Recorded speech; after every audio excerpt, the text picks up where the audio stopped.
Kalau kita mau berpikir sedikit, bagaimana ayat Al-Quran, bagaimana bunyi ayat Al-Quran yang menyuruh manusia untuk bersolat. Kita cek di surah Al-Baqarah. Kalau ada orang habis sholat baru doa, udah telat mas, udah terlambat. Karena setahu kami tidak ada hadis yang sahih, apalagi diperintahkan dan dicontohkan oleh Nabi untuk berdoa setelah sholat. Tidak ada. Karena yang lebih ditekankan, dianjurkan oleh Nabi SAW untuk berdoa di dalam sholat. Sehingga di dalam sholat ada dua tempat yang sangat mustajab, yang jangan sampai terlewatkan untuk kita bisa fa'akthiru fihi du'a, lebih banyak, lebih dimanfaatkan untuk berdoa. Ada dua tempat. Yang pertama ketika sujud, yang kedua Masya Allah, tahu semua. Karena setelah sholat diperintahkan untuk zikir. Silahkan cek dalam Al-Quran. Fa'idha qadaitumus salata fadhkurullah. Tidak ada diperintahkan seseorang selesai ibadah itu untuk berdoa. Fa'idha qadaitum manasikakum fadhkurullah. Semua perintahnya di dalam Al-Quran, selesai sholat, selesai menjalankan ibadah, zikir kepada Allah. Selesai melaksanakan ibadah haji, fadhkurullah, zikir kepada Allah. Hadis yang berkaitan doa, yaitu di duburis sholawat, itu pendapat yang lebih kuat adalah di penghujung sholat sebelum salam. Karena kalimat duburis sholawat, yaitu di penghujung sholat, yang namanya penghujung ini masih ada kaitannya dengan badannya, bukan terpisah. Assalamualaikum warahmatullahi wabarakatuh. Hamdan syukron lillah amma ba'du. Selamat sore sahabat-sahabat semua. Sambil menunggu adzan maghrib, sambil ngabuburit, jadi saya ingin menanggapi Habib itu yang mengatakan tidak ada berdoa setelah sholat, itu bid'ah, itu tidak ada ajaran dari Rasulnya, tidak ada contoh dari Rasulnya. Buat apa? Itu sudah terlambat. Kalau berdoa itu ya di dalam sholat. Betul, di dalam sholat itu berdoa. Mari kita kupas dulu.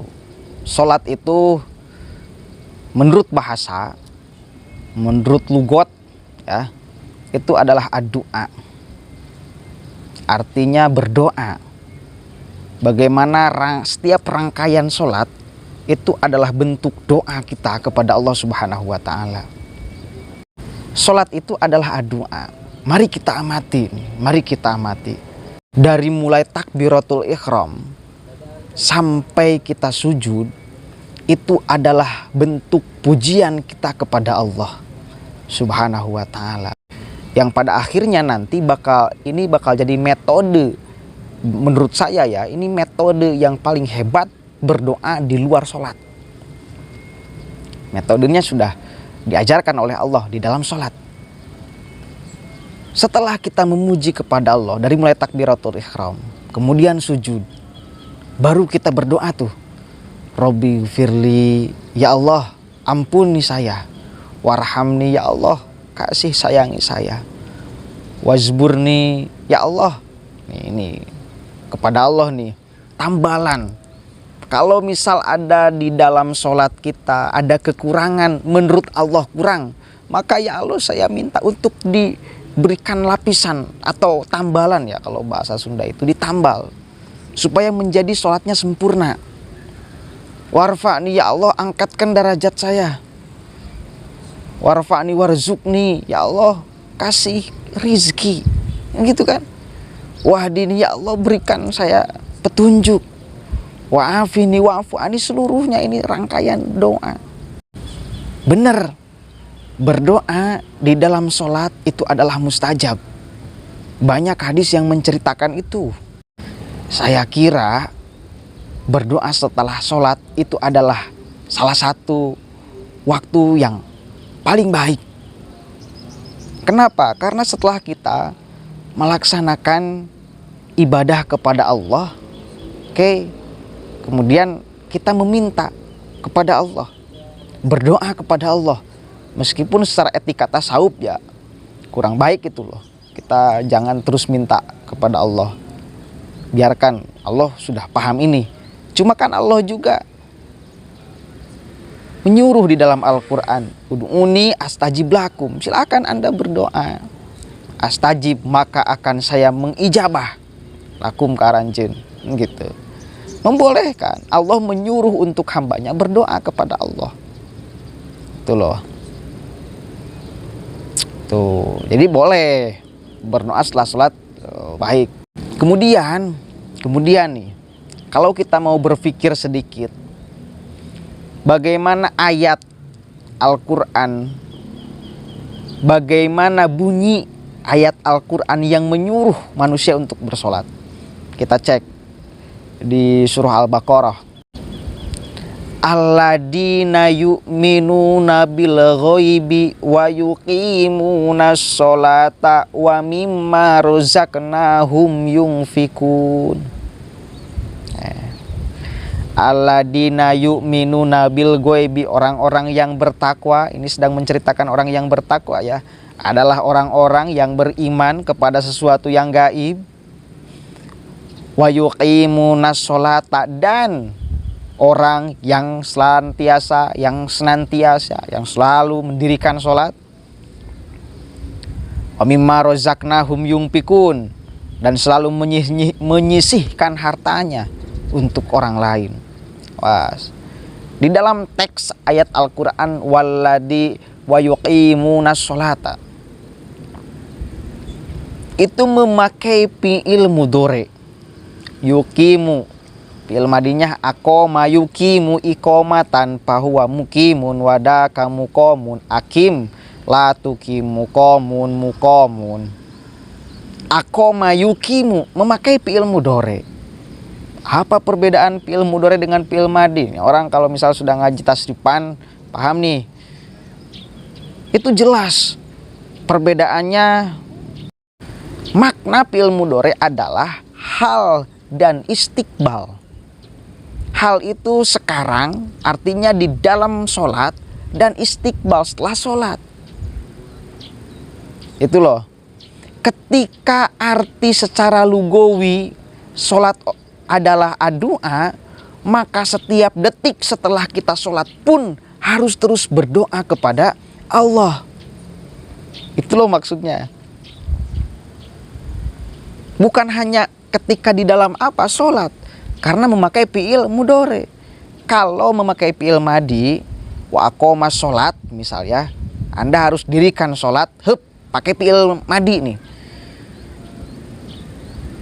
Ya hanya di dalam sholat. Tetapi karena faktanya adalah memakai fi'il mudhari, maka maknanya adalah hal dan istiqbal.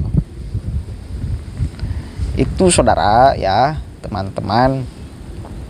Ini Wahabi ini suka aneh-aneh kalau misal berfatwa. Emang nggak bisa gitu, nggak nyalah-nyalahin, kan jelas di dalam Al-Quran jelas, di dalam hadis jelas. Paling gini ya, paling saya akan memberikan tambahan. Konsep berdoa di dalam sholat itu harus dijadikan konsepsi berdoa di luar sholat. Bagaimana tata cara kita sebelum berdoa kepada Allah di dalam sholat, itu harus dijadikan konsepsi berdoa di luar sholat. Di dalam sholat, sebelum kita meminta kepada Allah, kita memuji habis-habisan Allah, bahkan kita sujud kepada Allah. Setelah itu baru kita berdoa, Rabbighfirli warhamni. Begitupun sama di luar sholat. Konsep itu harus dipakai, metode itu harus dipakai. Sebelum kita meminta apa yang kita inginkan, kita puji dulu Allah. Saya kalau misal mau berdoa meminta kepada Allah, itu sebelum apa yang saya inginkan diucapkan, saya puji dulu Allah. sebutkan sifatnya. Ya Allah, Ya Rahman, Ya Rahim. Kemudian baca sholawat, puji kekasihnya. Setelah itu kita doakan kedua orang tua, baru minta apa yang kita inginkan, ya. Baru minta apa yang kita inginkan. Setelah kita memuji Allah, memuji kekasihnya, mendoakan kedua orang tua, baru kita minta. Maka itu perlu dicek. Ada kan suka kata-kata, setiap kata adalah doa. Itu maka ini perlu dicek, ini ada gak di dalam hadisnya. Apakah itu hanya tradisi lisan saja? Karena kalau misal kita berdoa tanpa memakai etika, ini kan kurang ajar juga menurut saya. Setiap kata adalah doa misal, tidak memakai etika, tidak memakai metode, dan tidak memakai cara, ini saya kira kurang ajar. Analoginya sederhana, misal ada pengemis, kita sedang di pasar nih, ada pengemis. Tiba-tiba pengemis itu minta kepada kita dengan tidak memakai etika, tidak memakai sopan santun, minta uang. Nah, karena apalagi kalau misal diambil tuh uang di tangan kita tanpa ada etika, tanpa memakai permisi, itu kan gak enak. Ya, apalagi kepada Allah harus lebih beretika, ya. Ini kan dicontohkan di dalam sholat. Sebelum berdoa, sebelum meminta, puji dulu Allah. Kemudian ditambahkan puji kekasihnya, mendoakan kepada orang tua, baru meminta kepada Allah apa sih yang kita inginkan. Jangan sembarangan, jangan sembarangan. Itu yang bisa saya sampaikan. Mudah-mudahan ada manfaatnya di sore hari ini. Wallahul muwaffiq ila aqwamit thoriq, wallahu a'lam bishawab. Assalamualaikum warahmatullahi wabarakatuh.